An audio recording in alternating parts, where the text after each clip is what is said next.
The sound of screeching tires and a furious woman's voice woke me at 6 in the morning, an hour when only farmers and lunatics were supposed to be up. I stumbled onto my porch, still in my pajama bottoms, to find the HOA president, Cheryl, red-faced and barking orders into a walkie-talkie while two burly guys attempted the impossible, towing my beloved 1949 vintage Massey Ferguson tractor with a dinky flatbed truck that looked like it couldn't even haul a bicycle. I leaned against the railing, sipping my coffee slowly, watching the absurdity unfold like it was premium Saturday morning entertainment. Their tow straps snapped almost immediately, sending one of the guys sprawling into the neatly manicured bushes Cheryl had once fined me for not trimming correctly.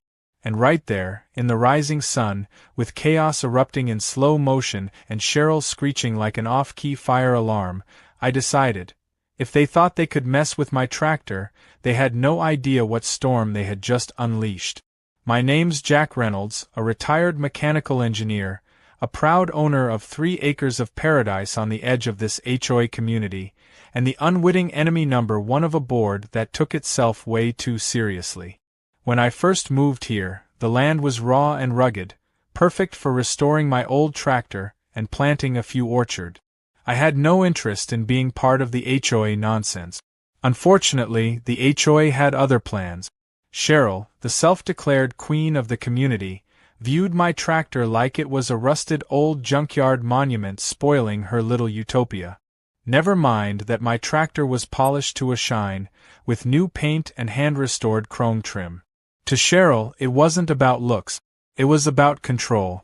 The trouble started small. First, it was courtesy letters, taped to my door about non-conforming agricultural equipment.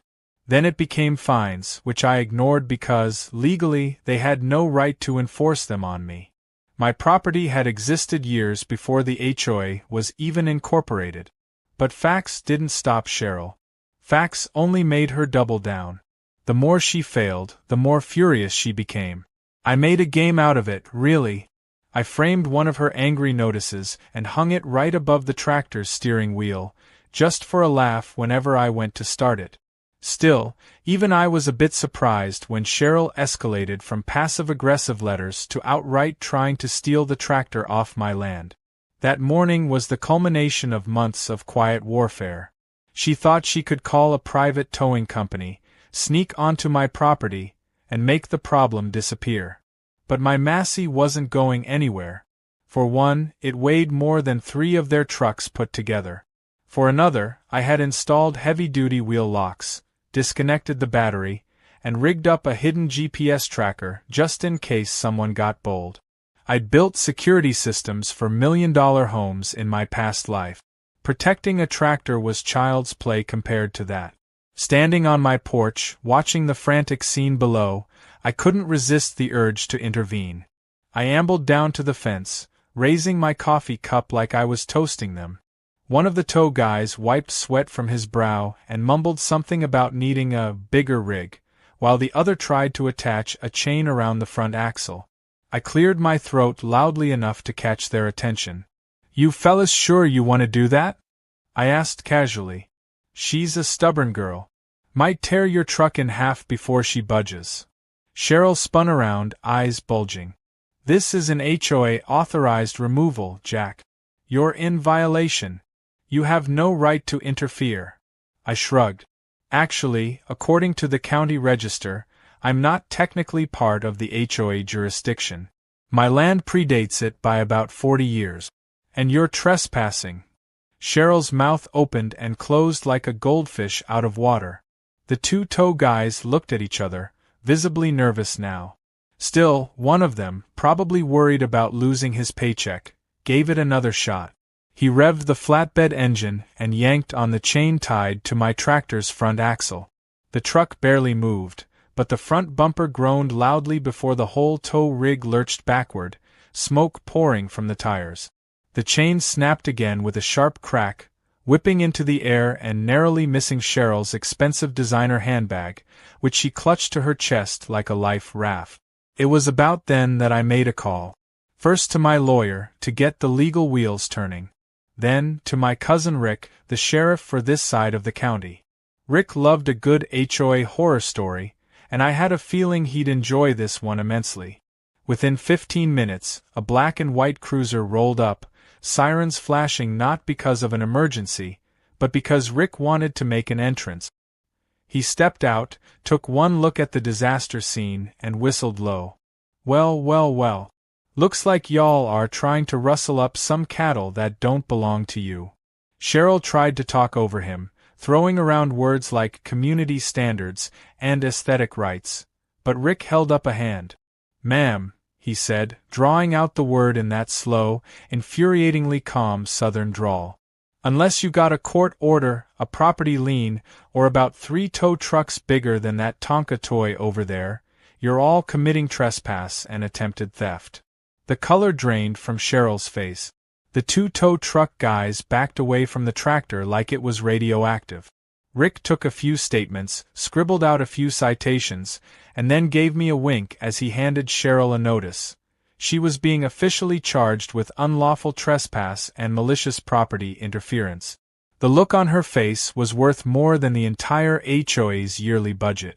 I spent the rest of the morning buffing the tractor's hood and sipping more coffee as Cheryl was forced to call off the tow truck and retreat in humiliation. But even as I watched her stomp away, high heels clicking furiously on the sidewalk, I knew this wasn't over. Cheryl wasn't the kind of person to take defeat quietly. She would come back, and next time, she'd be even more desperate and dangerous. And when she did, I'd be ready. Because if they wanted war over a tractor, they were about to find out they'd picked the wrong farmer to mess with. The sun was barely climbing over the horizon the next morning when I heard the rumble of heavy engines rolling down the street again. I didn't even bother grabbing my coffee this time. I just threw on my boots and headed outside, already knowing what kind of circus was about to unfold. Sure enough, Cheryl was back, but this time she had upgraded her equipment. Instead of a flimsy flatbed, she had hired a massive tow truck, the kind usually reserved for flipping 18-wheelers off highways. Standing beside it, she looked smug and triumphant, arms crossed over her chest like she had just personally captured a fugitive. Her 2 loyal HOA security guards, the same ones who couldn't tow a barbecue pit without sweating buckets, flanked her like mall cops on steroid. I stood by my fence and watched as the giant tow truck maneuvered closer to my tractor. The driver hopped out, gave a polite nod to Cheryl, and then turned to inspect the situation. His face fell almost instantly. The tractor sat there gleaming under the morning sun, completely unmovable, with every wheel still secured with custom steel clamps I had designed myself. He circled it twice, scratching his head, and then walked over to me, shaking his head in disbelief. "Sir, is this yours?" he asked, not unkindly. I nodded. "It is." He glanced over his shoulder at Cheryl, who was tapping her foot impatiently. "Look, man to man, there's no way we're moving that thing without risking major damage. And if I break anything, my company's on the hook." "She said you approved the removal?" I laughed so hard I nearly doubled over. "Nope. She's lying." He blew out a breath and rubbed his forehead. "That's what I thought. I'll tell her we're not touching it."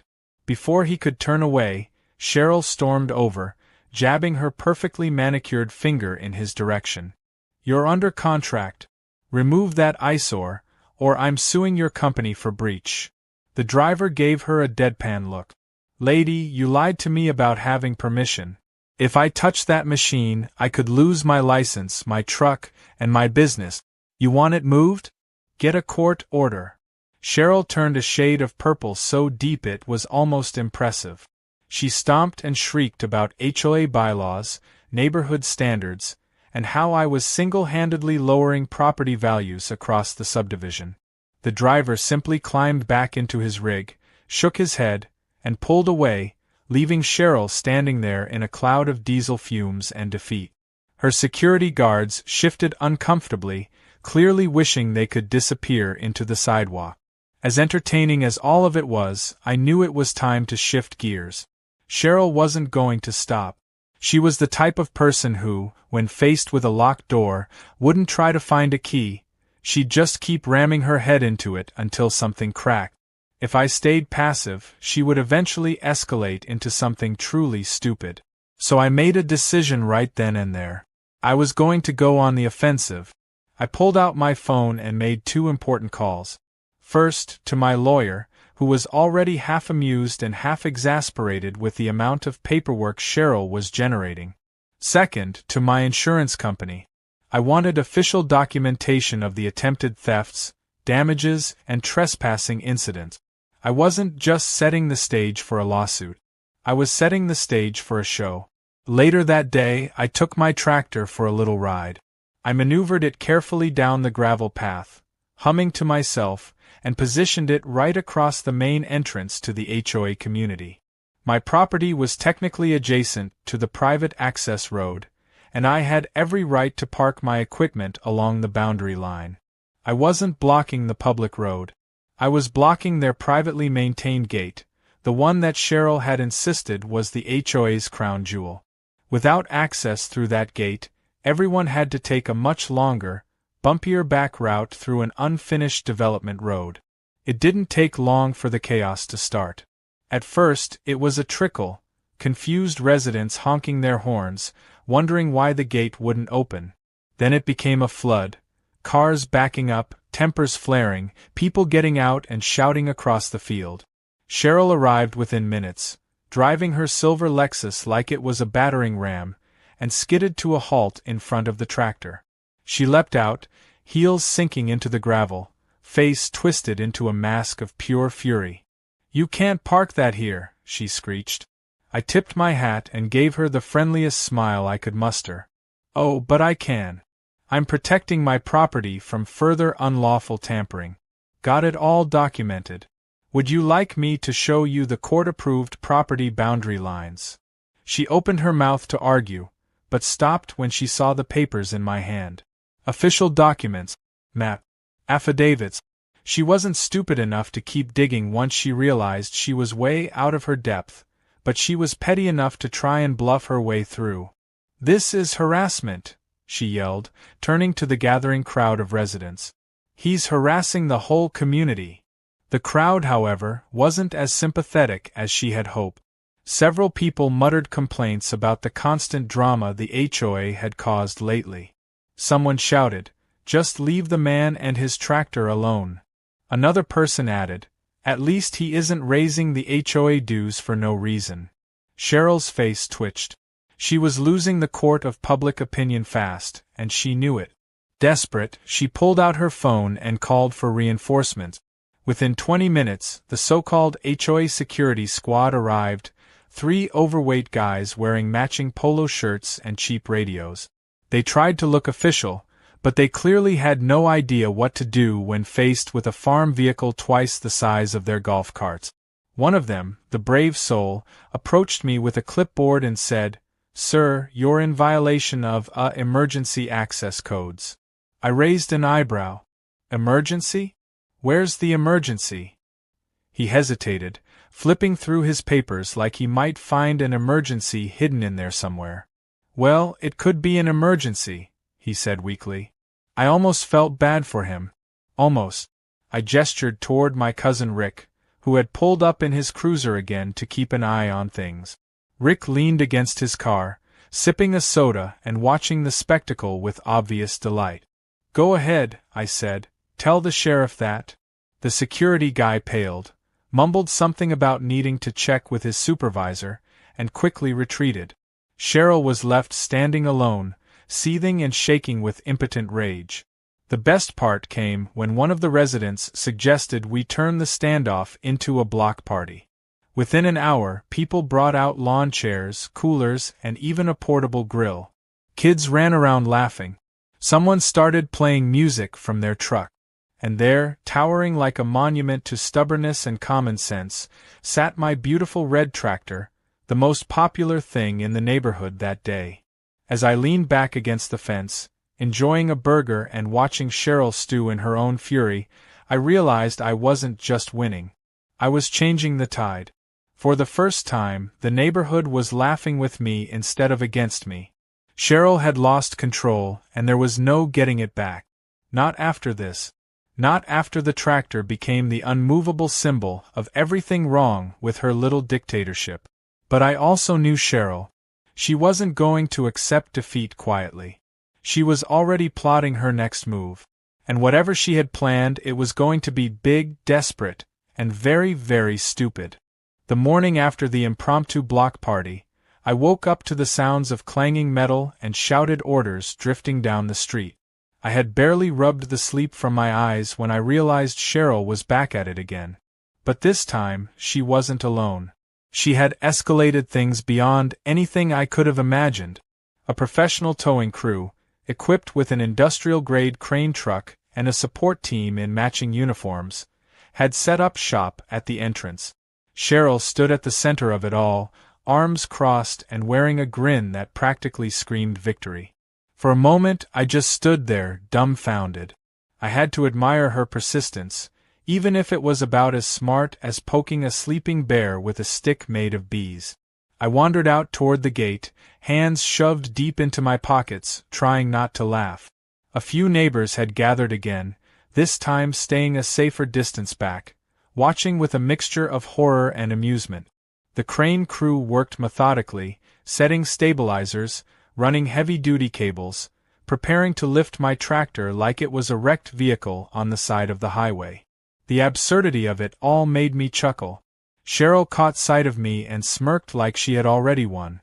She gestured broadly at the setup as if to say, "Checkmate." I waited until the crew had everything ready, then slowly stepped forward. The lead operator, a grizzled man with a hard hat and clipboard, walked over to me. "Sir, we've been contracted to remove this tractor. Is there going to be a problem?" I smiled politely. "Well, that depends. Did the person who hired you provide a court order authorizing the removal of my property?" The man frowned. "She said she was the property owner's representative." I chuckled. "She's not.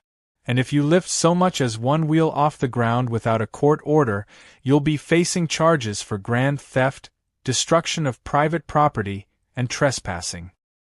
He looked over at Cheryl, who was frantically waving her arms and mouthing "Go! Go!" at him. He turned back to me, eyes narrowing. "You're serious?" I nodded. "Dead serious. You want to lose your truck? Your business? Maybe even your license?" The man didn't hesitate. He turned on his heel and stalked over to Cheryl, waving his clipboard angrily. I couldn't hear every word, but the general gist was clear. No court order, no move.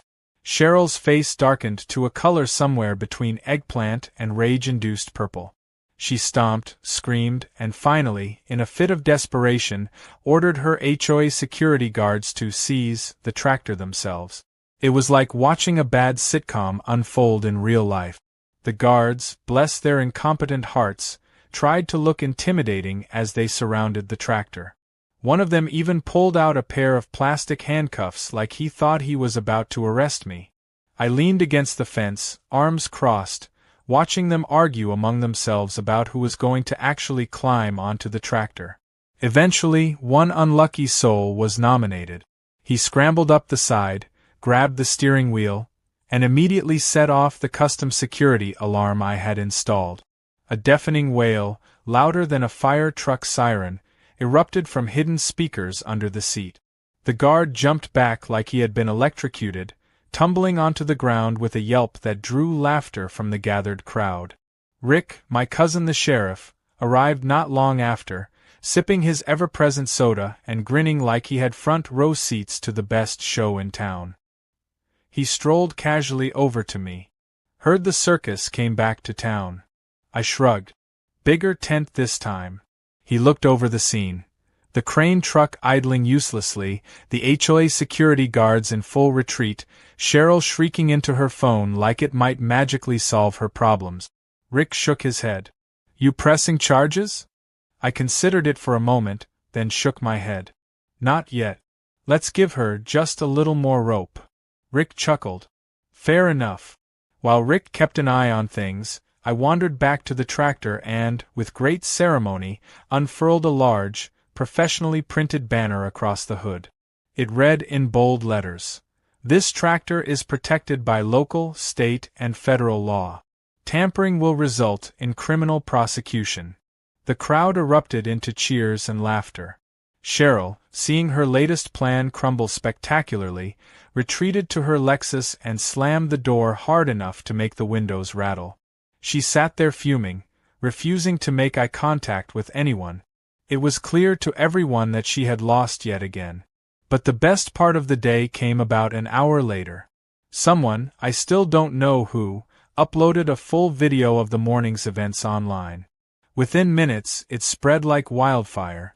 Local news stations picked it up. Memes started appearing with captions like "Tractor 1, Karen 0, and "When HOA meets real country energy." By evening, the video had over 2 million views. News vans began arriving, setting up cameras, interviewing neighbors. And me?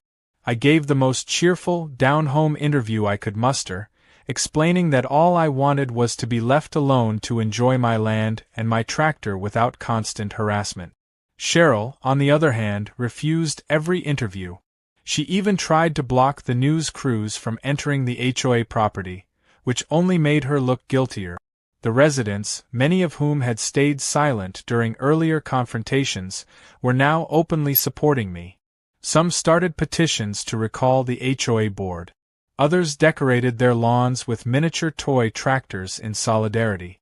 One guy even parked his own riding mower at the entrance in mock tribute to my blockade. In the following days, the pressure on Cheryl mounted. Residents demanded emergency meetings. Legal threats loomed. Sponsors for the HOA's annual gala event pulled out, citing negative publicity. Every move Cheryl made only seemed to dig her deeper into the hole she had created. She tried to claim victimhood, blaming me for orchestrating the embarrassment, but the videos spoke for themselves. No amount of spin could undo the images of her screaming, stomping, and ordering illegal seizures like some deranged despot. Privately, I knew the fight wasn't quite over. Cheryl was cornered now, and a cornered animal is the most dangerous. I could practically see the gears turning in her head every time our paths crossed. She was plotting something reckless, something that would be her final downfall. I could feel it coming like a storm just beyond the horizon. But I wasn't worried. I had my tractor, my documents, the law on my side, and now, the goodwill of almost the entire neighborhood. The only thing Cheryl had left was her pride, and that was cracking more visibly with each passing day. I smiled to myself as I walked back to the house, the late afternoon sun casting long shadows across the field. Whatever move she made next, I would be ready. And if it led to her final meltdown, well, I had a feeling it was going to be one for the history books. The fourth day after the viral video explosion started off suspiciously quiet. Too quiet. I had lived long enough to know that when someone like Cheryl went silent, it wasn't because they had given up. It was because they were planning something bigger, something reckless. I spent the morning doing normal things like fixing a loose board on my porch and trimming the hedges along the side of the house, but my eyes kept drifting toward the entrance where my tractor still sat proudly in front of the HOA gate like a loyal sentry. It had become such a local legend that people passing through would stop, take selfies, and honk in support. It was comical how one stubborn machine had turned an entire neighborhood against its own tyrannical leadership. And yet, a part of me stayed on edge. Cheryl wasn't the type to accept defeat quietly. Around noon, I spotted her silver Lexus creeping down the road. She parked farther away than usual, almost out of sight, and stayed in her car for several minutes, probably making frantic phone calls or second-guessing herself. I was half tempted to walk up and tap on her window just to mess with her nerves, but I stayed back and observed. Eventually, she got out, straightened her blazer, and stormed across the field toward the tractor like she was leading an invasion force. This time, she wasn't alone. She had 2 people with her, one carrying a leather briefcase and the other rolling a camera rig behind him. My stomach twisted slightly when I realized what she was doing. She was bringing the media to her side. The camera guy set up quickly, ignoring the smirks from the neighbors lounging on their porches with lemonade and popcorn in hand. The man with the briefcase handed Cheryl some papers, and with a haughty lift of her chin, she marched right up to the tractor. The camera's red light flicked on. Cheryl turned to face it, adopting a fake sympathetic smile that would have made a used car salesman proud. She cleared her throat dramatically, and then launched into the most delusional, laughable speech I had ever heard. She claimed the tractor was a public safety hazard, that it was blocking emergency access, and that the HOA had been forced to act because of my belligerent refusal to cooperate. She talked about community values, safety, harmony, all while standing in front of a machine that had caused exactly 0 problems until she decided to make it one. She even held up a fake emergency injunction that was nothing more than a bunch of meaningless papers she had printed herself, hoping no one would notice the lack of any official seals or signatures. The neighbors, who had gathered in larger numbers now, were having a hard time keeping a straight face. Someone coughed loudly into their fist, "Liar," and several people laughed openly. Cheryl's smile faltered, but she soldiered on, babbling about her deep concern for the residents and her unwavering commitment to community standards. When she finally wrapped up the speech, she turned dramatically toward the tractor and announced that it would be peacefully and lawfully removed for the greater good. The camera guy zoomed in as she walked to the tractor, pulled out a cheap padlock cutter from her handbag, and tried to snip through one of the heavy steel wheel locks. The cutter snapped clean in half. The sound of laughter rolled through the crowd like thunder. Cheryl stood there for a moment, frozen, clutching the broken cutter like a magician who had just realized her wand was a stick. Then, furious and humiliated, she tossed the broken tool aside and started yanking on the wheel lock with her bare hands, grunting and cursing under her breath while the camera captured every glorious second. That was when the sheriff's cruiser pulled up again. Rick got out, strolling casually toward the chaos, his hand resting lazily on his belt. He gave the camera a polite nod, tipped his hat to the neighbors, and then addressed Cheryl without even raising his voice. "Ma'am, I'm going to have to ask you to step away from the private property." Cheryl spun around, wild-eyed. "This is community enforcement. I have the authority." Rick raised an eyebrow. "Authority granted by who?" She brandished the fake injunction like it was Excalibur. Rick took it from her, scanned it, and then very slowly and deliberately tore it in half. "This here's a fraudulent document," he said calmly. "Which means you're now guilty of attempted fraud, vandalism, trespassing, and criminal mischief." Again. Cheryl's mouth opened and closed uselessly.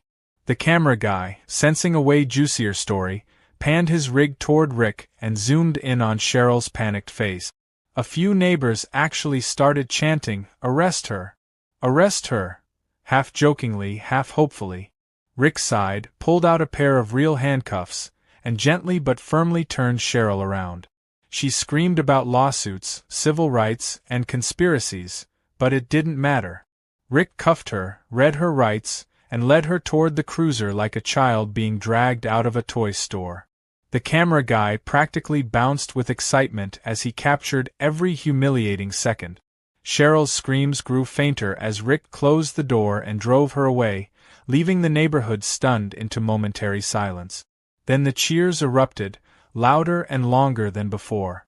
People hugged each other, high-fived, and shouted thank yous in my direction.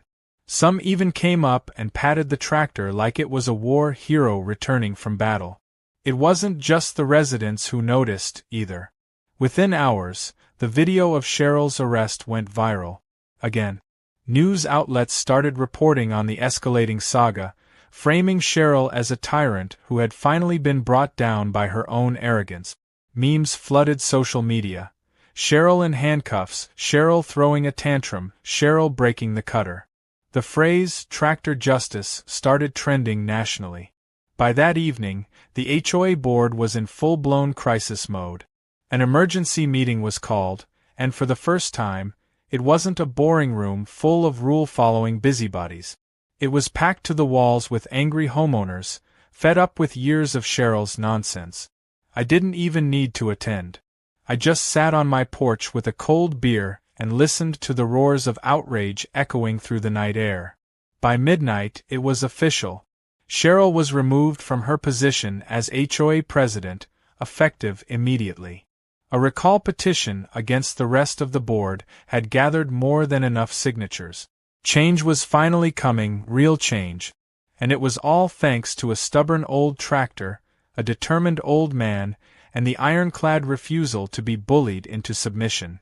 The neighborhood had chosen sides, and they had chosen the side of common sense, humor, and a little bit of good old-fashioned stubbornness. But I knew there was still one thing left to do. Cheryl might have been stripped of her title, but her damage lingered. I wasn't just going to let it all fade away. It was time to make a statement.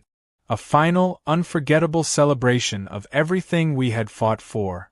And I knew exactly how to do it. The morning after Cheryl's official removal felt different. The air was lighter, almost celebratory, like the end of a long and bitter winter.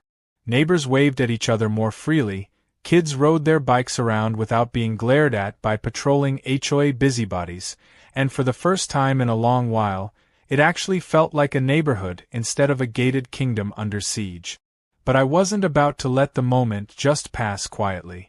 After everything that had happened, after the battles, the chaos, the laughter, and the victories, it deserved to be properly marked. I wanted to make sure no one ever forgot what a stubborn old tractor and a community standing together could accomplish. So I decided to throw a party, but not just any party. It was going to be the first annual Tractor Freedom Festival. I spent 2 full days planning and getting help from half the neighborhood. Flyers went up overnight, kids handed out invitations door to door, and the local businesses I had long supported chipped in with food, drinks, and supplies. One guy brought a whole trailer full of fireworks. Someone else organized a live band. Before long, the preparations snowballed into something far bigger than I ever expected. What started as a simple barbecue idea grew into a full-blown block party with games, contests, and even a charity tractor pull event where people could bet on how far they could drag a mini replica of my Massey Ferguson. The entire community threw itself into it with a kind of energy I hadn't seen in years. By Saturday afternoon, the entrance where my tractor had once blocked the gate was transformed into a festival ground. The gate itself was wide open now, unlocked permanently by a unanimous vote from the new interim HOA board. Long banners stretched across the entrance reading "Freedom through Horsepower" and "We Stand with Jack." My tractor was parked front and center, polished until it gleamed under the sun, with a small platform built next to it for speeches and performances. Kids swarmed the area, climbing onto a specially built tractor playhouse someone had whipped together overnight. Food trucks lined the street, dishing out everything from burgers and tacos to fresh lemonade and ice cream. I took it all in, standing by the tractor, my heart swelling in a way I hadn't expected. This wasn't just a celebration of my little victory over Cheryl. It was a celebration of something bigger, a kind of quiet rebellion against petty tyranny, and the reclaiming of a spirit that too many neighborhoods had forgotten. No one should have to fight for the right to live peacefully on their own land. But when forced to, there was no sweeter reward than seeing everyone come together like this. Rick showed up in his sheriff's cruiser, lights flashing in a festive, non-threatening way. He got out with a huge grin and handed me a T-shirt that said, "Official Tractor Security Officer," printed across the front. I laughed so hard I almost choked on my lemonade. Soon after, the mayor himself arrived, making a surprise appearance, shaking hands and congratulating the neighborhood for setting an example for other communities dealing with their own overreaching HOAs. He even gave a short speech, talking about the importance of standing up for property rights and personal freedoms. As the sun began to set, painting the sky in fiery oranges and purples, it was time for the main event. I climbed up onto the little platform next to my tractor, tapping the microphone to quiet the crowd. Hundreds of people had shown up. Residents, friends from the neighboring towns, even some of the local news crews who couldn't resist covering the next chapter of the story. I started with a joke about needing a bigger tractor just to haul all the attention we had gotten, which got a good round of laughs. Then I got a little more serious, talking about how important it was to stand up to bullies, no matter how small the fight might seem. I thanked everyone who had supported me, even those who were too afraid at first but found their voice when it mattered most. I thanked my tractor, too, for being the most stubborn, loyal hunk of machinery a man could ever ask for. And finally, I announced that all proceeds from the festival, from food sales to the charity tractor pull bets, would go to a local organization helping farmers and small property owners fight legal battles against unfair regulations. The cheers were deafening. A few people even hoisted me up onto their shoulders for a moment, which was slightly terrifying but hilarious. Afterward, the band kicked off a set of country rock music, and the festival swung into full gear. Bonfires were lit, marshmallows roasted, and laughter echoed across the fields. Even people who had once sided with Cheryl were now laughing and dancing, freed from the fear that had hung over them for so long. As the night deepened, we ended with the fireworks show. Someone had gone a little overboard with the fireworks budget, because what we got was less a neighborhood celebration and more a full-blown small-town 4th of July extravaganza. The grand finale was a series of bursts that spelled out freedom in the sky, and when that last echo faded, the crowd erupted into applause that seemed to go on forever. Near midnight, as people slowly began to head home, a few neighbors and I sat around the dying bonfires, trading stories and laughing until our sides hurt. The tractor sat nearby, bathed in the soft glow of the remaining embers, a quiet, shining monument to everything we had been through. Somewhere in the back of my mind, I thought about Cheryl. After her arrest and public humiliation, she had packed up and left town almost overnight. Rumor had it she sold her house at a loss just to get out faster. A few people felt sorry for her in a distant, abstract way, but most understood the truth. Cheryl hadn't been a victim. She had been a bully who finally faced consequences. And in the end, she had defeated herself. As I leaned back in my chair, staring up at the stars, I realized something else too. The tractor might have been the symbol of the fight, but it was never really about the machine. It was about the simple right to live peacefully, to mind your business, to build a life without someone constantly trying to control every inch of it. It was about standing up and saying enough was enough. The Tractor Freedom Festival became an annual tradition. Every year, people gathered to celebrate not just that one victory, but every small win in every small town where common sense and community spirit triumphed over entitlement and petty power. And every year, I made sure my old Massey Ferguson sat right at the center, shining proudly, a reminder that sometimes the biggest battles are won not with anger or violence, but with stubbornness, humor, and a little bit of horsepower. Long after the last guest had gone home that night, I sat alone next to the tractor, listening to the crickets and the soft rustle of the trees. I patted the tractor's hood affectionately and raised my last cup of lemonade in a silent toast to a future where freedom, stubbornness, and a good sense of humor would always have a place to park, right in front of the gate.